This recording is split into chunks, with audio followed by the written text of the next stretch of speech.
সবাইকে শুভেচ্ছা। আশা করি আপনারা সবাই ভালো আছেন। আজকের যে বিষয়টা নিয়ে দেখানোর চেষ্টা করব সেটা হচ্ছে এক্সেলে কিভাবে বারকোড বা কিউআর কোড তৈরি করা যায়। তো এটা এখন অনেক ইজি হয়েছে, ইন্টারনেট কানেকশন থাকলে পরে সহজেই যে কোনো বিষয়ের উপরে বারকোড বা কিউআর কোড আমরা তৈরি করতে পারি।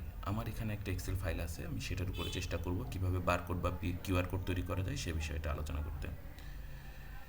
এই যে আমার এক্সেল ফাইলে দেখা যাচ্ছে যে এখানে কিছু নাম আছে এবং তাদের আইডি আছে। আমি চেষ্টা করব এখানে বারকোডটা তৈরি করতে। তো এটা তৈরি করতে গেলে যেটা হচ্ছে যে আমরা এখানে বারকোডের এখানে সমান দিব, দিয়ে আমরা যেটা করব ইমেজ টাইপ করব। এখানে IMAGE ইমেজ টাইপ করার পরে আমরা এবার হচ্ছে ব্র্যাকেট দিব। ব্র্যাকেট দেওয়ার সাথে সাথে আমাদেরকে এখানে বলবে যে সোর্সের কথা বলবে। তো সোর্স হিসাবে কী দিব, তার আগে দেওয়ার আগে আমরা এই যে ডাবল কমাটা দিব, দিয়ে আমাদের যে সোর্সটা দিতে হবে সেটা হচ্ছে এক্সটার্নাল সোর্স, সেটা হচ্ছে ওয়েবসাইট একটা। সেই জায়গাটা আমার এই ওয়ার্ড ফাইলে আছে, কোন সোর্সটা হবে এই যে এটা আমরা কপি করে দেবো। এটা আসলে কিছুই না, HTTPS barcode API.org API auto. তো এই কোডটা আমরা এই সোর্সের লিঙ্কটা আমরা এখানে কপি করে বসিয়ে দিব। আমরা কপি করে বসিয়ে দিলাম। এরপরে যেটা আমাদের করতে হবে সেটা হচ্ছে যে এই যে ইনভাইটেড কমা, যেটা হচ্ছে ডাবল কমা, এটা আমাদেরকে ক্লোজ করে দিতে হবে।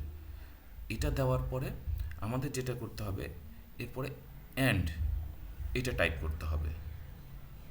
আমি অ্যান্ডটা টাইপ করি, এই যে অ্যান্ড সিম্বলটা এটা আমি দিয়ে দিলাম। এবং সর্বশেষ যেটা হচ্ছে এইখানে দেখেন, এই যে আমার হচ্ছে আইডি নাম্বার আছে, সেই আইডি নাম্বারটা দিতে হবে। এখানে আমি প্রথমটাই দিচ্ছি আরিফের আইডি নাম্বার F9। এই যে এখানে বসেও গেছে আরিফের আইডি নাম্বারটা F9। এবার আমরা যেটা করব ব্র্যাকেটটা ক্লোজ করে দেব। ব্র্যাকেটটা ক্লোজ করে দিলাম, হয়ে গেল। এখন আমরা এন্টার ক্লিক করব। দেখেন আমাদের বারকোডটা চলে আসছে। এবং অন্যান্যগুলো করতে গেলে যেটা আমাদের করতে হবে, কন্ট্রোল চেপে এই যে প্লাস আইকনটা নিচের দিকে নিয়ে আসলে পরে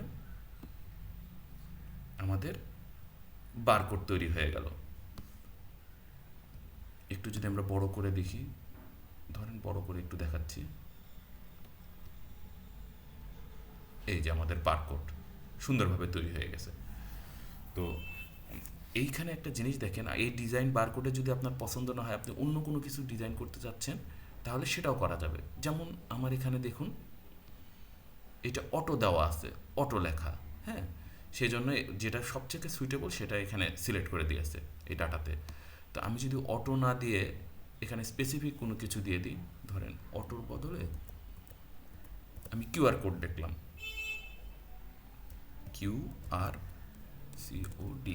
কিউআর কোড। এবার ইন্টার দিই, দেখেন এখানে কিউআর কোড তৈরি হয়ে গেছে। তো এভাবে আমরা খুব সহজেই এক্সেলে বারকোড এবং কিউআর কোড তৈরি করতে পারবো। ধন্যবাদ সবাইকে দেখার জন্য। আশা করি আপনারা উপকৃত হবেন এর থেকে।